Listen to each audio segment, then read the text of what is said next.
एक बार की बात है, दिल्ली से मुंबई जाने वाली राजधानी एक्सप्रेस ट्रेन में, जहां रेल की पटरी पर चलते हुए दुनिया जैसे एक लंबी सपनीली पट्टी बन जाती है। सूरज ढल रहा था जब ट्रेन स्टेशन छोड़कर दौड़ पड़ी और उसके कोच नंबर 7 में एक खिड़की वाली सीट पर बैठी थी मीना। मीना की उम्र थी 45 बरस, लेकिन उनका चेहरा और बदन वैसा ही ताज़ा लगता जैसे कोई पका केला, नरम और मीठा। लंबे काले बाल जो कंधों पर लहराते थे, गोरा रंग जो साड़ी की लाल बॉर्डर से और चमकता, और वो कन का हल्का मोड़ जो चलते हुए थोड़ा झुक जाता, जैसे कोई पुरानी याद को छू रहा हो। मीना विधवा थीं, पति की मौत को 10 साल हो चुके थे, लेकिन जीवन ने उन्हें सिखाया था कि दर्द को छुपाकर मुस्कुराना पड़ता है। उनके पास एक छोटा सा सूटकेस था जिसमें कुछ साड़ियाँ, एक पुरानी डायरी जिसमें पति की लिखी कविताएं थीं, और कुछ चॉकलेट्स जो वो खुद को खुश करने के लिए रखती। मुंबई जा रही थी अपनी छोटी बहन के पास, जो वहाँ एक छोटा सा ब्यूटी पार्लर चलाती थी। ट्रेन की सीट पर बैठी मीना ने खिड़की से बाहर देखा, जहाँ खेत हरे भूरे रंगों में लहरा रहे थे, और सोचा, काश ये यात्रा कभी ख़त्म ना हो, बस ऐसे ही चलती रहे। उसी कोच में 3 सीट्स आगे वाली बर्थ पर लेटा था रवि, 27 साल का जवान मर्द। रवि दिल्ली में एक सॉफ्टवेयर कंपनी में इंजीनियर था। लंबा कद, चौड़ी छाती जो शर्ट के नीचे मसल्स दिखाती, और चेहरे पर वो हल्की दाढ़ी जो उसे और आकर्षक बनाती। आंखें गहरी काली और मुस्कान ऐसी कि कोई भी लड़की सोच ले कि ये आदमी तो दिल चुरा लेगा। लेकिन रवि का दिल सादा था। वो बस जॉब की भागदौड़ में फंसा था, गर्लफ्रेंड की तलाश में था, लेकिन सच्ची वाली। मुंबई जा रहा था एक नए प्रोजेक्ट के लिए, जहां उसे 1 महीने रहना था। उसके पास लैपटॉप बैग था जिसमें कोडिंग की नोट्स और कुछ पुरानी फ़ोटोज़ थीं बचपन की। ट्रेन की शुरुआती झटके से उसका फ़ोन गिरा और वो झुककर उठा रहा था, तभी उसकी नज़र पड़ी मीना पर। मीना साड़ी संभाल रही थी, पल्लू थोड़ा सरका था और वो हल्का सा गोरा कंधा दिख रहा था। रवि का दिल एक पल को धक्का से हो गया। सोचा, वाह क्या मादा है, उम्र तो ज़्यादा लग रही लेकिन फिगर तो कमाल का। लेकिन वो खुद को रोक लिया और बस मुस्कुरा दिया जब मीना ने नज़र मिलाई। ट्रेन की स्पीड बढ़ी, चाक चाक की आवाज़ आ रही थी, और अचानक एक बड़ा झटका लगा जैसे कोई पटरी पर कंकड़ आ गया हो। मीना का सूटकेस सीट से सरक गया, नीचे गिरने को था। रवि ने फ़ौरन अपनी बर्थ से उछलकर हाथ बढ़ाया और पकड़ लिया। अरे बहन जी, संभाल लीजिए, ये ट्रेन तो शरारती है, कभी कभी ऐसे ही सामान उड़ा ले जाना चाहती है, रवि ने हंसते हुए कहा और सूटकेस को उनकी गोद में रख दिया। मीना ने ऊपर देखा, उनकी आंखें रवि की आंखों में अटक गईं। वाह शुक्रिया जी, मैं तो डर गई थी। नाम क्या है आपका? मैं मीना हूँ, दिल्ली से चल रही हूँ। उनकी आवाज़ में वो मिठास थी जो रवि को लगी जैसे शहद खुला हो।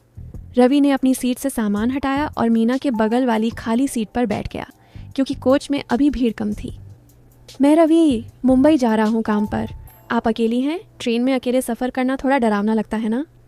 रवि ने पूछा, और उसकी नज़र मीना की साड़ी पर ठहर गई, जहाँ हल्का सा बॉर्डर दिख रहा था। मीना ने हल्के से सिर झुकाया। हाँ अकेली ही, लेकिन आदत हो गई है। पति को गए 10 साल हो गए, बच्चे भी अलग शहरों में। लेकिन आप जैसा कोई साथी मिल जाए तो डर कहाँ। बताइए, आपकी उम्र कितनी? रवि ने कहा, 27 बस, जवान उम्र। लेकिन आप तो बिल्कुल जवान लग रही हैं, जैसे कोई 35 की। मीना हंस पड़ी। अरे मुंह में राम बगुला बना लो, लेकिन शुक्रिया, ये सुनना अच्छा लगता है। फिर बातें शुरू हो गईं, जैसे कोई पुरानी दोस्ती हो। ट्रेन बाहर के खेतों से गुजर रही थी। सूरज अब आधा डूब चुका था और लाल नारंगी रंग की किरणें खिड़की से अंदर आ रही थीं। मीना ने अपना बैग खोला और एक पानी की बोतल निकाली। पानी पियेंगे? सफ़र में प्यास लगती रहती है। रवि ने ले ली और पीते हुए कहा, हाँ प्यास तो लगती है, लेकिन कभी कभी ऐसी प्यास जो पानी से ना बुझे। मीना ने आंखें सिकोड़ी। कैसी प्यास? दिल की। रवि ने हंसकर कहा, हाँ दिल की। जैसे कोई ऐसी बातें जो सुकून दे, आपकी तरह। रवि ने सोचा शायद मीना समझ गई, लेकिन मीना बस मुस्कुराई और बोली, दिल की प्यास तो बातों से बुझती है, लेकिन सावधान रहना, कभी कभी बातें और गहरी हो जाती हैं। रवि का मन हुआ कुछ और कहे, लेकिन ट्रेन का अगला झटका आ गया और दोनों हंस पड़े।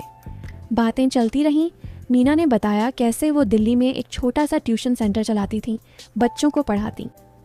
बच्चे तो मासूम होते हैं, लेकिन कभी कभी उनकी शरारतें देखकर लगता है जैसे मेरी जवानी लौट आई, रवि ने कहा। हाँ, शरारतें तो जीवन का मसाला हैं, लेकिन आपकी शरारतें कैसी होंगी?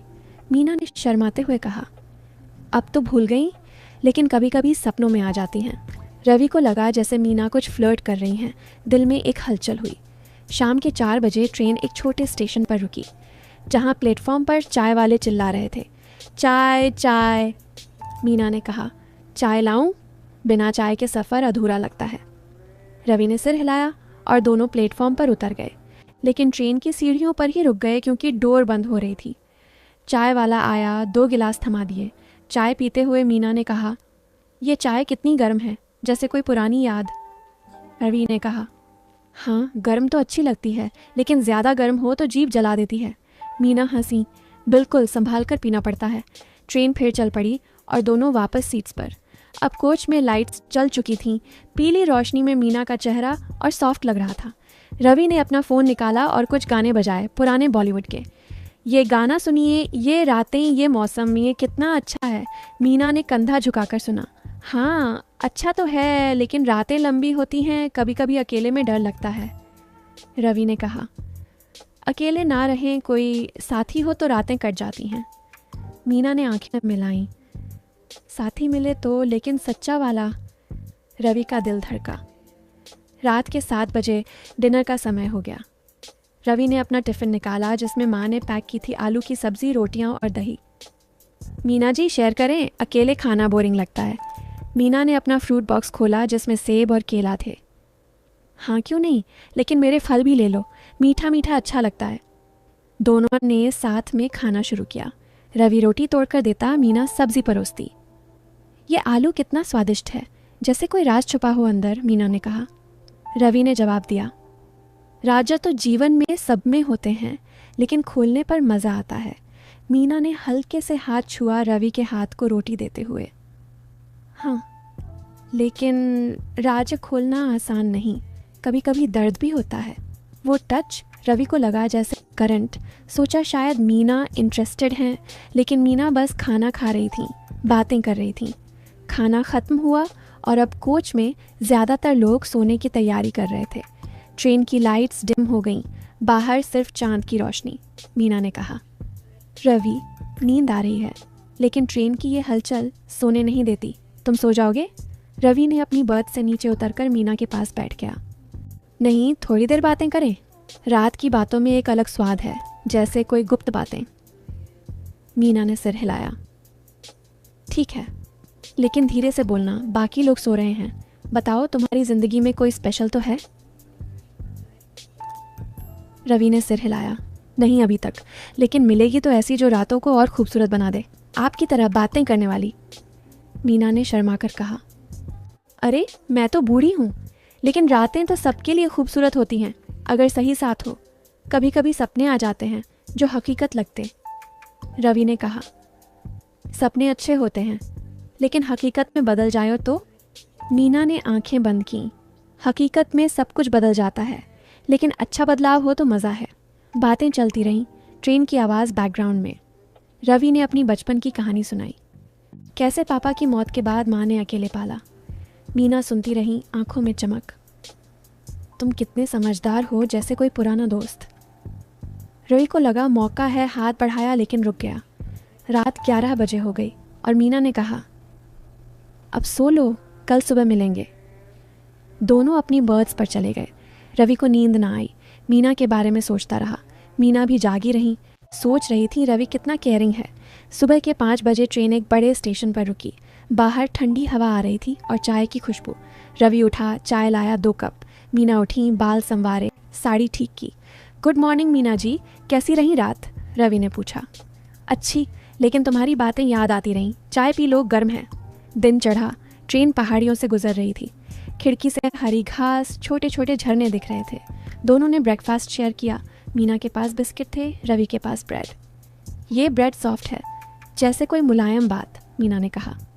रवि ने हंसकर कहा, हाँ मुलायम चीज़ें अच्छी लगती हैं, लेकिन कुरकुरा मसाला भी चाहिए। अब दिन के 10 बजे कोच में कुछ बच्चे खेल रहे थे, लेकिन मीना और रवि अलग कोने में। रवि ने एक गेम सुझाया। चलो एक गेम खेलें, मैं एक शब्द बोलूँगा, तुम अगला जो मन में आए। मीना हंसी। ठीक है, शुरू करो। रवि। ट्रेन। मीना। यात्रा। रवि। मिलना। मीना। बातें। रवि। प्यार। मीना रुक गई। प्यार?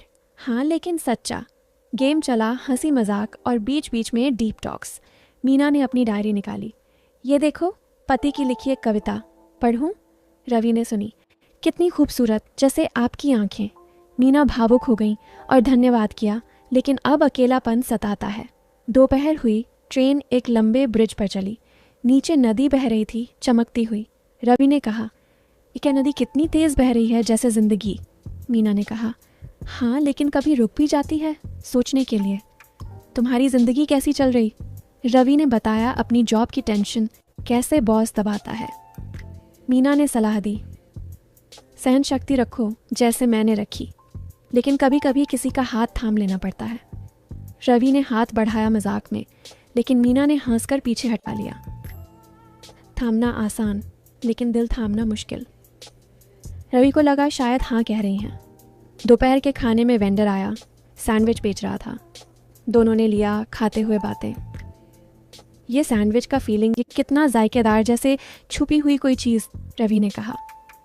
मीना, हाँ, छुपी चीज़ें कभी कभी सरप्राइज़ देती हैं। शाम को ट्रेन एक टनल में घुसी, अंधेरा छा गया। लाइट्स चमकी, लेकिन हल्की। मीना ने कहा, टनल में डर लगता है, लेकिन रोमांच भी।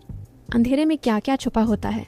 रवि ने करीब सरक कर कहा, डरना नहीं, मैं हूं ना। अंधेरे में कभी अच्छी बातें भी निकल आती हैं। मीना की सांस तेज हो गई। कंटिन्यू। तो दोस्तों, ये कहानी आगे जारी रहेगी, इसीलिए बने रहिएगा इस चैनल के साथ। मिलते हैं कल। धन्यवाद।